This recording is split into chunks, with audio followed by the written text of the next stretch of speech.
Magandang araw po mga kuwangis ko kung saan man sulok ka man ng mundo. Ito ang inyong lingkod Anton Olson sa mga kapwa ko OFW dyan sa Middle East. Yumkin Said sa mga nakasubscribe niya dyan sa akin. Syukran Kater sa mga hindi pa nakasubscribe. Please lang parang awan nyo na sa akin at subscribe nyo naman ako at ilike ng aking mga videos ngayon. Pag-uusapan natin po ang panayam kay Manong Chavit Singson kasi nga tungkol sa kanyang panayam, pinagre-resign niya po si Bongbong o si Marcos Jr. dahil sa kawalan o walang alam sa panunungkulan sa gobyerno.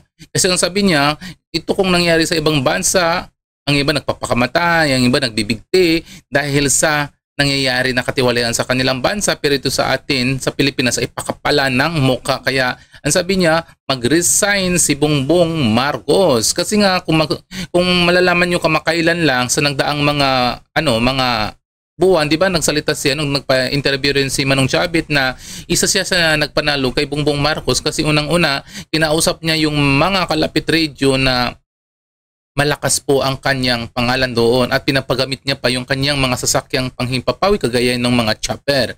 Kaya yung nanalo na si Bongbong Marcos, wala siyang narinig na salita tungkol kay Bongbong Marcos para magpasalamat man lang. So ngayon nangyayari ng mga katiwalian doon sa gobyerno ngayon ay lahat daw ay nakatuon kay Bongbong Marcos. Kaya sabi niya mag-resign na lang siya. At pangalawa, ito pa ang kanyang presidential na PCEO na si Claire Castro. Sinabihan din ni Manong Chavit na para kapag nakakaamoy lang siya ng pera, parang kakagat kaagad si Claire Castro. Kasi nga parang ibig sabihin parang pera-pera lang ang labanan ni Claire Castro. Kasi nangyari si Claire Castro kasi parang atakdog talaga ng Malacanang na kapag ang mga Duterte po ang nagbigay ng opinion o ng salita, talagang 100% babanat kaagad yan si Claire Castro. Ito, panoorin natin po yung kanyang mga punto de vista ni Manong Chavit Singson sa kanyang panayam. Yung bagong attack dog nila, si Claire Castro, ako nang binububog para may divert. Yun, diversion yung binabanatan ng iba para hindi na ma-question yung kanila. May record na mga Marcoses, 21 martial law years sila na presidente. Nag-senador si Bongbong, may plunder case. Tapos ngayon, wag po tayo makalimot. Maubos po tayo kung di tayo magbago. Kaya suggestion ko, mga ibang countries, pag may mga anomalya, nagre-resign ang mga presidente, mga prime minister. Yung iba nga nagpapakamatay. Dito pakapala ng mukha. So, dapat maawa na si President Marcos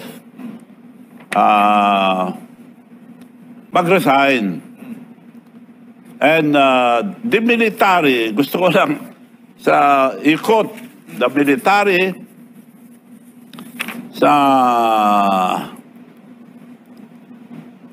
in Section 3, Article 2, which provide thus, civilian authority is at all times supreme over the military. The armed forces of the Philippines is the protector of the people and the state. Its goal is to secure the sovereignty of the state and the integrity of the national territory. Wala nakalagay dito na protektahan nyo ang presidente po, mga military. Baka akala ng mga iba, nasa konstitusyon natin, protektahan ang presidente. Hindi po. Tao ang protektahan nyo. Ngayon, ang daming pagnanakaw na ginagawa. Bakit tayo papayag na hinto? Hindi dapat tayo papayag. Kaya, pakiusap po ang mga estudyante o kabataan, maski din na estudyante, mga bata, mga kabataan, they should lead this peaceful movement para sasama lahat ng tao. Kung sila mag-schedule, mag-usap lahat ng mga colleges, universities, kayo mag-decide ang isang araw lang. Susuporta po kami lahat, taong bayan susuporta. Hindi yung mga politician. Hindi po tayo mga politician. Sila mag-decide ang date. Kasi may nag-i-schedule. Nakita nyo nung 21, kanya-kanyang galaw. Tapos, hapon, nandiyan na yung mga nanggugulo. So, kung magprotesta kayo isa-isa, gugulo lang po kayo. Mag-schedule na kayo, mag-meeting lahat ng student leaders, pati kabataan sa kalye or saan man. I-schedule nyo lang, mag-usap kayo. Kayo magsabi, dahil future nyo ito. Isang araw lang, sigurado po, susuportahan natin ang taong bayan at kako nga, dapat ang mga sundalo natin protektahan ang taong bayan. Opo. Manong Chavit, balikan ko lang itong inyong ipinahayag o ipinulgar ngayon na yung Ilocos Norte ang pangatlo sa sinasabi po ninyo. Kunti lang diferensya sa Bulacan. Yes. Opo. Sabi mo sa presentasyon nyo nga, nasa 2.7 billion pesos ang nakuha nga ng Ilocos sa mga diskaya. At nais po ninyong paimbestigahan po ito. Dapat. Kasi nga, sabi mo, nakatutok lamang sa Bulacan at yung isa sa Occidental Mindoro. Sino ang nais mong mag-imbestiga nito? Dahil, syempre, may binuo po ang Pangulong Bongbong Marcos Jr. na ICI, Infrastructure Commission for Infrastructure, Independent Commission for Infrastructure, na mag-iimbestiga na dito sa mga maanumalyang flood control projects. Sa tingin mo po ba ninyo, anong magiging ICI o ang ICI ba ay mag-iimbestiga dito sa Ilocos Norte? Yun nga ang prediction ko nung araw pa pag-umpisa. Walang mangyayari dyan sa Senate kako. ICI, magagaling lahat yung kinuha, mga honest. Gusto nila hanggang kay saldi ko lang. Wala. Na ba? Wala pa. Puro dyaryo lang. Si President Bongbong Marcos na-demanda na nung araw pa. Wala nangyayari. Kaya kako nga, magagandang batas natin, ang implementasyon, wala. Walang mangyayari yan. Ang nakukulong lang yung mga mahihirap. It's about time for a real change. Magbaguhin natin ang gobyerno.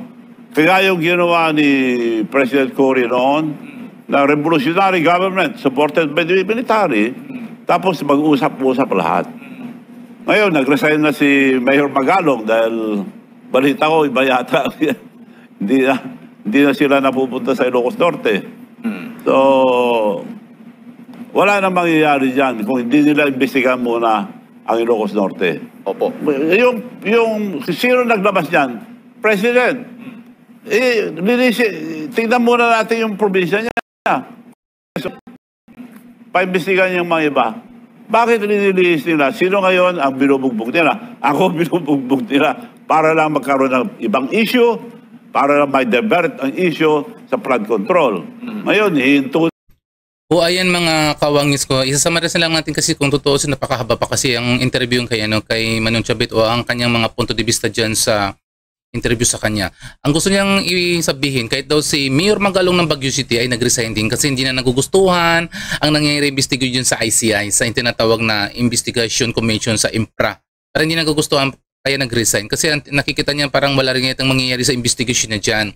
Kaya pinipilit ni Manong Chavit Singson na dahil sa kakapalan ng mukha, ayaw talaga bumaba sa pwesto. Kaya sabi niya, kailangan talaga mag-resign kailangan na mag-resign si Bongbong Marcos, si Marcos Jr. kasi wala naman talagang alam daw sa panunungkulan bilang isang leader ng Pilipinas. Yun ang kanyang talagang pinapangalandakan ni Manong Chavit na walang alam. At gagamit pa siya ng isang USIC doon sa Malacanang. Yun ang taga-tahol sa mga kumukontra sa palasyo. Yan si Yusik Claire Castro. Kaya sinasabi niya na si Claire Castro dahil sa pira-pira lang, yun, tumatahol ng gusto. Kasi sa nangyayari ngayon sa flood control, katiwalian sa gobyerno, wala kasi daw siyang nakikitang mga progresibo or maganda na kahinatnan ang investigasyon. Which is totoo naman talaga. Wala talaga tayong nakikitang kahinatnan. Kasi ilang buwan na kaya na nangyayari, wala pa rin talagang nagiging resulta. Kaya sabi niya, mag-resign na lang si Bongbong Marcos. Dahil sa nangyayari, wala talagang nakikitang maganda. Kaya yan muna sa ating mga kawangis ko. Yan muna ang update natin sa mga kawangis ko, sa mga kapwa ko OFW dyan. Sa mga hindi pa nakasubscribe, please subscribe my channel. Sa mga nakasubscribe na, thank you. At sa ngayon, masalam and bye-bye muna sa ngayon. Thank you!